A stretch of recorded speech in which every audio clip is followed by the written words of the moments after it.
Namasté, bonjour à toutes et à tous et bienvenue dans mon ashram pour le projet des débrouillards. Alors ceux qui arrivent en cours de route dans ce projet, il faut savoir que j'ai monté un projet qui s'appelle les débrouillards. Alors c'est quoi les débrouillards? C'est de mettre en réseau des artistes issus de différents styles musicaux, mais surtout de manière transversale des artistes plus confirmés, d'autres qui sont en découverte, et ainsi au travers de cette solidarité, espérer qu'au travers de ces capsules, eh bien, ils aient encore plus de visibilité, surtout dans une période où il y a plein de brouillard.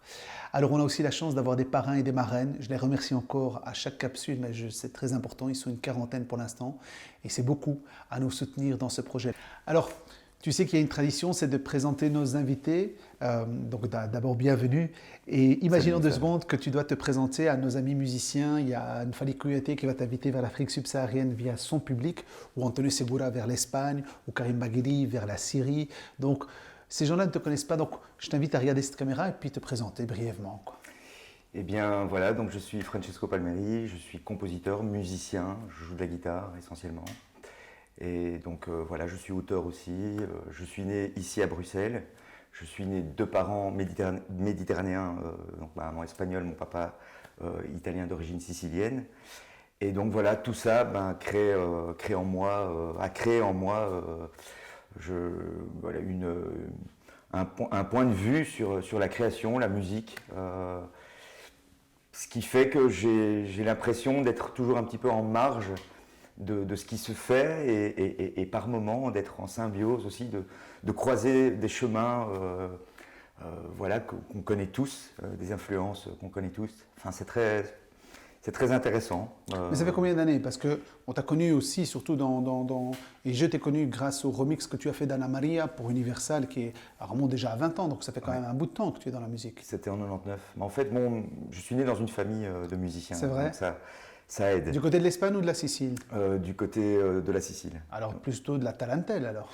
Ou pas nécessairement. Folkloriquement, oui. Parce que la tarentelle est très proche de l'oriental, en 6-8 et bien tout sûr. ça. Ce qui se passe, c'est que mon père est arrivé très petit, il avait 4 ans. En Belgique? En Belgique, il est arrivé dans les années 50, donc après la guerre. Mon grand-père cherchait du boulot pour nourrir la famille. Exact. Donc il a travaillé dans les mines de charbon. D'accord.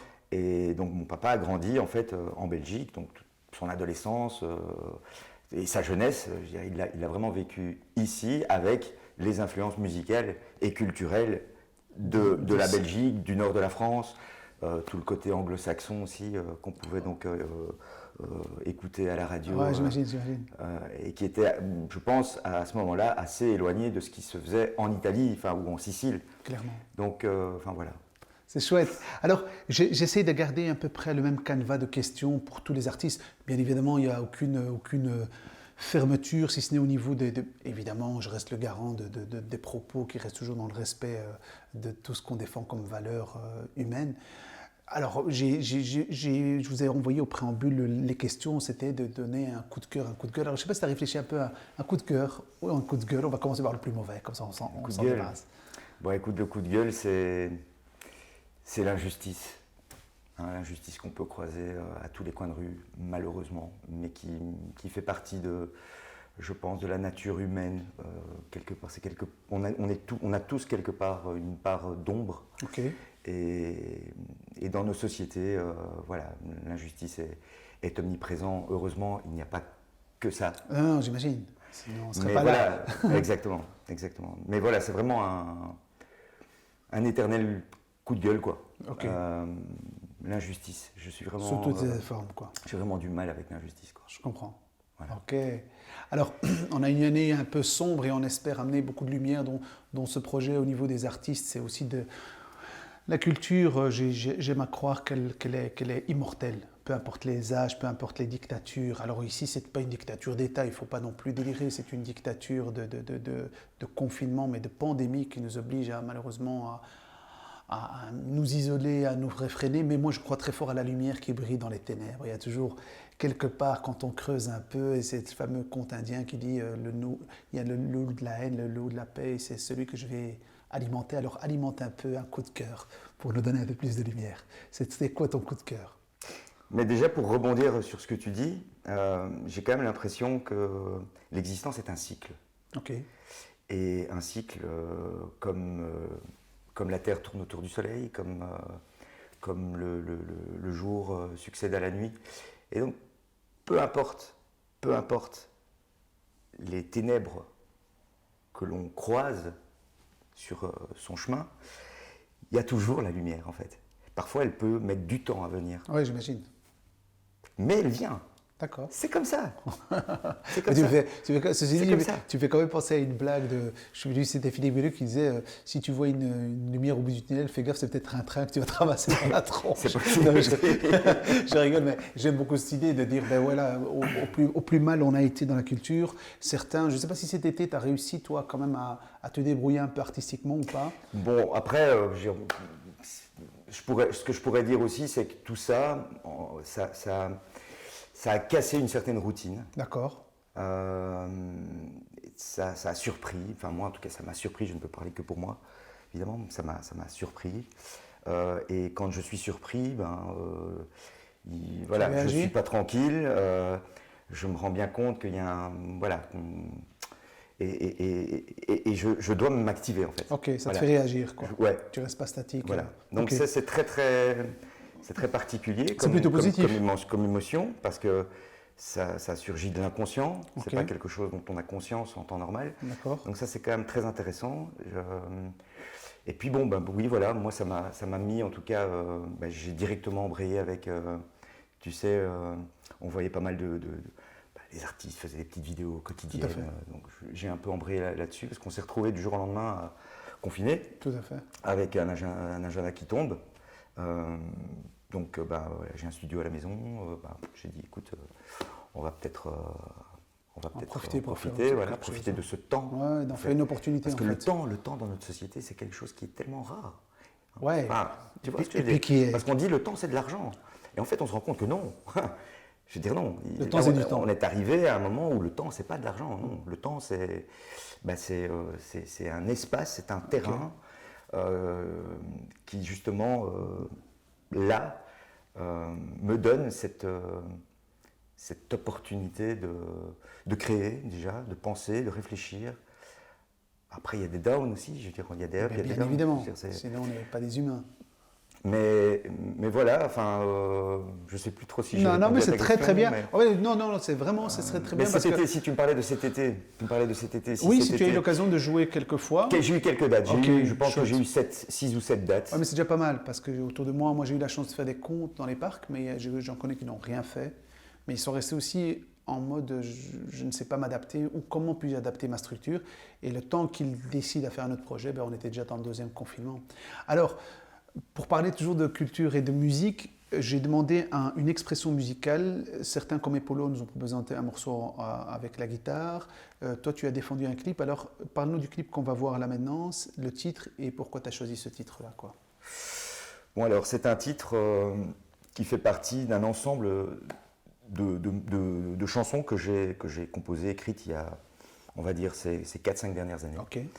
Et le but, c'était pas trop de sortir un album, parce que tu sais, au niveau du marketing, on ne sait plus trop si c'est bien de sortir un album, freestyle ou bien voilà, s'il faut sortir un EP, un truc, enfin on ne sait pas trop. Donc j'ai gardé ça un petit peu comme des cartouches. Okay. Voilà, je dis, je les mets de côté, je les mets au congèle. Ok. C'est les militaires, vous nous entendez, mettez-les au congèle. Voilà. Je les mets au congèle et là, voilà, c'est une chanson qui s'appelle OK KO et que j'avais écrite et qui parlait en fait, j'avais écrit ça en 2016, je crois, 2017, enfin par là. Et c'est une chanson qui dénonce en fait justement les injustices de la société dans les grandes lignes en fait. Le refrain peut paraître assez noir, assez pessimiste, et le couplet, je dénonce, je dis des choses voilà, qui ne me plaisent pas. Mais tout ça dans une musique ensoleillée, avec, qui part même un peu dans de la samba. D'accord, j'aime beaucoup cette démarche-là. Voilà, j'ai fait appel à des musiciens latino. Osman Martins aussi qui est venu avec son cavaquinho. D'accord. Bon, voilà, enfin, ça sonne assez groupe. J'ai voulu faire un son donc, avec une prise de batterie. Donc OK KO. OK KO. Ok, voilà. mais c'est chouette. Alors, comme tu dis que tu as emballé un texte dur et engagé dans une musique plus légère, j'aime beaucoup un adage oriental qui dit quand tu décoches la flèche de la vérité, trempe-la dans du miel. Et donc, parce que des fois, elle est trop dure à recevoir. On a reçu Solstice qui nous a parlé comme jeune, coup de gueule par rapport à la société, même si je ne suis pas d'accord avec tout ce qu'elle a dit, c'est sa tribune, donc je lui ai laissé libre expression. Donc elle parlait plutôt de pourquoi les vieux et nous les jeunes on nous a privés à cause des vieux et tout ça, bien que c'était beaucoup plus nuancé, mais je lui ai laissé libre cours à ce qu'elle voulait dire. Donc on va laisser libre cours au Kekao, du miel et de la samba, et on se retrouve juste tout de suite.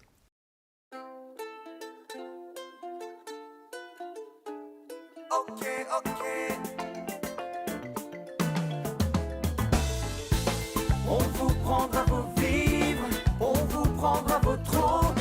L'amour, quoi qu'on en dise, ne vient pas des impôts. Les pages de vos livres, déchirées en morceaux. Résister, c'est possible, regardez les oiseaux. Comment pouvais-je imaginer que les grands me mentiraient, qu'ils feraient tout pour me dépouiller? Plus de couleurs à caresser, j'ai juste envie d'aimer la vie et au passage t'aimer aussi. Ok, j'en ai assez de faire semblant. Oh, oh, K.O. Ne vois-tu pas mon drapeau blanc? Ok, des illusions j'en ai gobé. Oh, oh, K.O. Il est venu le temps. On vous prendra vos vivres, on vous prendra vos trop. L'amour, quoi qu'on en dise, ne vient pas des impôts. Les pages de vos livres, déchirées en morceaux. Résister, c'est possible, regardez les oiseaux. Comment pourrais-je travailler dans un monde robotisé? Y a plus de place pour l'employé. Jim qui chante moins qu'à manger. J'avais besoin d'acheter du riz pour m'occuper de ma famille. Ok, j'en ai assez de faire semblant. Oh, oh, K.O. Ne vois-tu pas mon drapeau blanc? Ok, les illusions j'en ai gobé. Oh, oh, K.O. Il est venu le temps. On vous prendra vos vivres, on vous prendra vos trop. L'amour, quoi qu'on en dise, ne vient pas des impôts. Les pages de vos livres, déchirées en morceaux. Résister, c'est possible, regardez les oiseaux.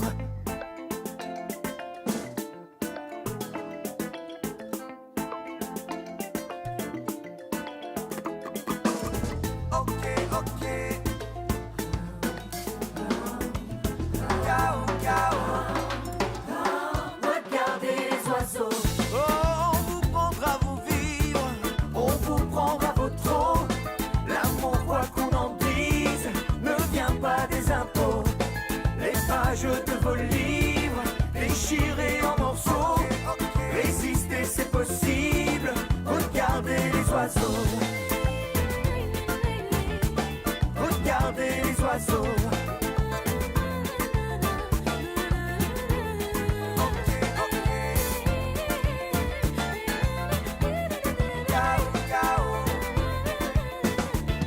Regardez les oiseaux. Alors voilà, je suis content de faire découvrir à ton public, mais au public des 18 autres débrouillards et de nos 40 parrains et marraines ce clip-là. Alors, on arrive tout doucement à la fin de cette rencontre, Francesco. Imaginons 2 secondes que Poudlard n'est pas loin, juste ici en haut de forêt. J'ai une baguette magique et chut, on a réussi à faire dégager ce Covid, ce confinement. Quels seraient tes projets, quels étaient tes projets prévus ici dans les mois à venir? Tu peux regarder la caméra et nous les offrir. Eh bien, disons que les projets, c'est de toute façon toujours travailler avec des artistes que j'apprécie, des artistes avec qui je me sens bien. Et il y en a. Bon, déjà dans ma famille, il y a des artistes. Tu peux leur en parler. Enfin voilà, je travaille notamment avec Romina Palmieri, qui est ma petite cousine, qui a un talent dingue, qui est très très complète artistiquement parlant. Donc il y a un projet avec elle qui va partir dans beaucoup de directions. Et puis il y a Wambly aussi, qui est un groupe qui avait connu un certain succès dans les années 90, en 91 par là. Et ils sont toujours là, enfin j'ai toujours travaillé avec eux. C'est de la musique je dirais à consonance amérindienne. Mais enfin voilà, on se permet beaucoup de liberté aujourd'hui. On part ça peut partir dans de la pop, ça reste toujours assez électroacoustique de toute façon. Mais l'ambiance générale du projet, moi, me parle beaucoup, m'a toujours parlé. C'est très planant, ça laisse vraiment de la place à la réflexion. Dans l'album Terra, il y a quelques morceaux qui sont vraiment... c'est de la musique de relaxation pratiquement en fait. Okay. Il n'y a pas que ça. Non, mais j'imagine. Il y a des chansons à message. Il y a le projet de ta copine, il y a le projet amérindien, peut-être un album, ta cousine, pardon, peut-être un album en devenir, en sortie. Et puis il y a mon album aussi. Hein, donc il y a un titre pour que les gens le mettent dans leur portugaise. Ben justement, au Kekao, il y a eu un titre de l'album, ouais. Il y a eu au Kekao qui est dans cet album-là, qui n'est pas encore sorti. Ok. Et puis il y a eu Aussi vieux que mon père, que j'avais sorti au mois de janvier, donc avant le confinement. Et le nom de l'album, ce sera Je ne sais pas encore. Tu sais pas. Si, peut-être. Si j'avais trouvé un nom, à voir encore, mais j'aimais beaucoup le titre. C'était Partout ailleurs. Ok. Voilà. Parce que, de nouveau, c'est un album qui est très éclectique au niveau des sonorités. On va garder un peu de suspense. Voilà. Je suppose que, Francesco, tu as un site, on peut te retrouver sur les réseaux sociaux. Évidemment. Et de toute façon, on va tout relayer via la page fan YouTube et Instagram. Évidemment. Alors, très bel exercice pour moi. Tu sais, dans chaque émission, ils offrent à la fin un casier de bière ou un jamon. Moi, je vais t'offrir plutôt un... je l'ai déjà paraffé, ton certificat des débrouillards. Donc, il me reste à te dire, débrouille-toi. Merci Moustan, en tout cas pour l'invitation. Voilà, alors c'était Francesco Palmeri. Vous allez retrouver toutes les informations sur notre page Instagram, Facebook et YouTube évidemment. Il me reste à vous dire à très bientôt. Restez curieux, partagez, soutenez la culture, car nos cultures, nos futurs et ma salama.